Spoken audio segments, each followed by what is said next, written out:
নির্বাচন পরবর্তী সময়ে নারীদের প্রতি চলমান রাজনৈতিক সহিংসতা বন্ধে সরকারের প্রতি আহ্বান জানিয়েছেন জাতীয় নাগরিক পার্টির আহ্বায়ক নাহিদ ইসলাম। সকালে ঢাকা রিপোর্টার্স ইউনিটিতে জাতীয় নারী শক্তির আত্মপ্রকাশ অনুষ্ঠানে তিনি বলেন, বিচারহীনতার সংস্কৃতির কারণে নারীর প্রতি সহিংসতা ও সাইবার বুলিংয়ের মতো ঘটনা দিন দিন বাড়ছে। এসব ঘটনা বন্ধে সরকারকে কার্যকর উদ্যোগ নেয়ার দাবি জানান নাহিদ ইসলাম।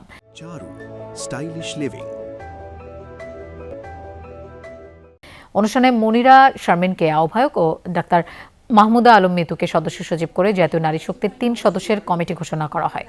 কমিটির মুখ্য সংগঠক নুসরাত তাবাসসুম।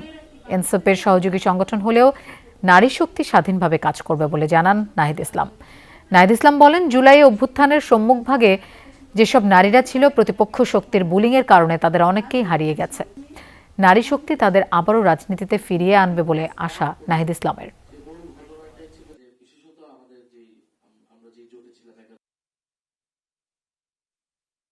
নারীদের প্রতি অনলাইনে যে সাইবার বুলিং এবং নারীদেরকে টার্গেট করে এমন একটা পরিস্থিতি তৈরি করা হয় যে মানসিকভাবে তারা বিপর্যস্ত হয়ে যায়। এটা ধর্ম নির্বিশেষে, এটা শুধু যে কিন্তু জুলাইয়ের নারী যারা তারা এটা অনেক বেশি ফেস করেছে এবং আমাদের অনেক বৈষম্য বিরোধী ছাত্র আন্দোলনের অনেক মেয়েরা কিন্তু রাজনীতি ছাড়তে বাধ্য হয়েছে।